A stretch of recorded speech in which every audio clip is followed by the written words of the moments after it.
Okay, we're here today at the Cotton Gin warehouse with Dennis Heebner. Say hi, Dennis. Hi, Dennis. And this is one of the first projects that we rehabilitated with the warehouse crew. And it's a what year model is this? 1922 model TT truck. And Dennis, you want to open the hood and we'll look at the massive motor that is inside of here? While he's opening that, we'll talk about it. They made the Model T from 1908 to 1927, and then in 1917 they made the variation of the truck from 17 to 27. Okay, so this is it used to have coil packs, and the coils were, where were they? On the firewall, right? On the inside. And on the inside on this particular model, it had a box there and it had 4 coils in it. And this has been, you converted this to what kind of distributor? Electronic ignition that came off of a Volkswagen. Volkswagen, yes. So to make it much more reliable. But these engines, there were 20 horsepower. They had a splash lubrication. And this particular model came, it had the ring gear and the accessory hole for the starter, but we put an electric starter on it because then it's turned the crank one time. I'm going to show in here where it engages. Okay, and that's how you would start it. And when you do this, you pull in a certain way. So if you're pulling, when you pull on it, if it should backfire, you can let go. Otherwise, if you're pushing on it, it could break your arm. So, and there were a lot of arms broken over this. So this particular truck came from the factory. Basically, from the engine back was just frame. And there's some wagon maker somewhere that probably sculptured this cab out of wood in the bed and the back end of the frame. And so they would come in various models. Later on in 1926, you could get a cab already built from the factory.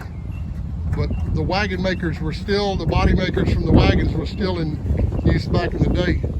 So over here, and as an option. As an option. Yeah, the starters came. As an accessory. As an accessory, and the starters came. There's a water pump. There's a water pump on this particular model. And was an accessory. Was an accessory. They had thermal siphoning for your cooling. Yes. This has a water pump on it. And yeah, so the first Model Ts didn't have the water pump. This was an accessory. The first ones didn't even have generators. They had some big magneto in the back. And that in 1915, they let that magneto run the lights. Before then, they had acetylene lights that ran off of acetylene, of course, water and carbide mixed together. Very explosive nature if you didn't know exactly what you were doing. And then they made 3 big variations. Yeah, let's go on this side and let's look at the pedals on this particular model. We have a lever pulled all the way back as emergency brake. Halfway is run, and then you have the pedals. What are the pedals for?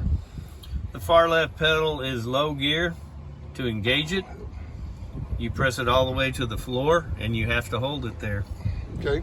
It has, I don't know what they're called.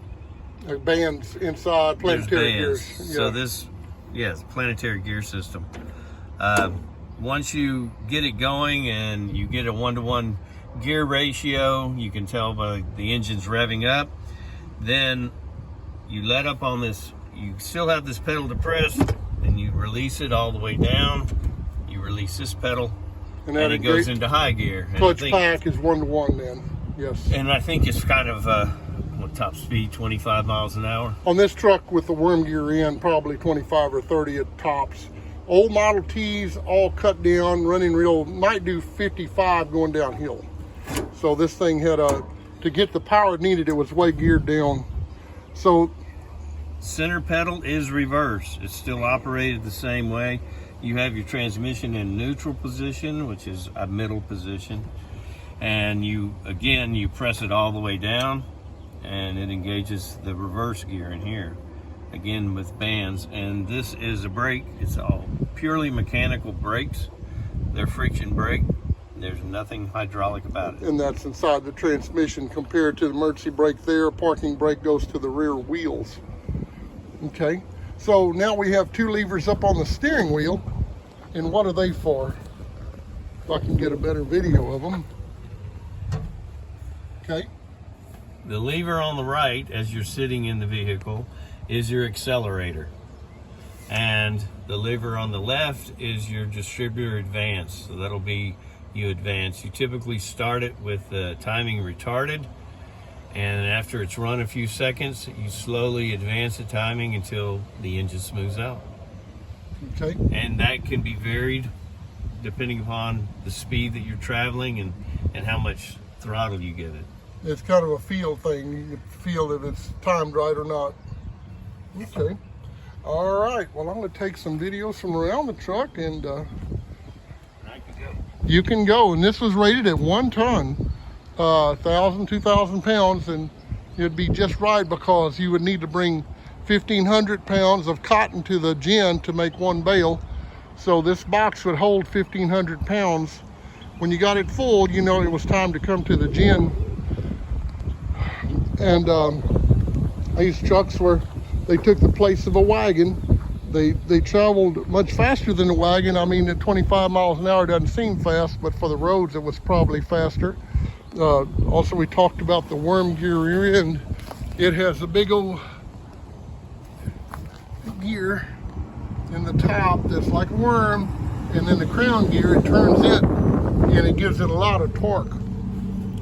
So anyway, all right, that's all I have for today from the Cotton Gin Warehouse.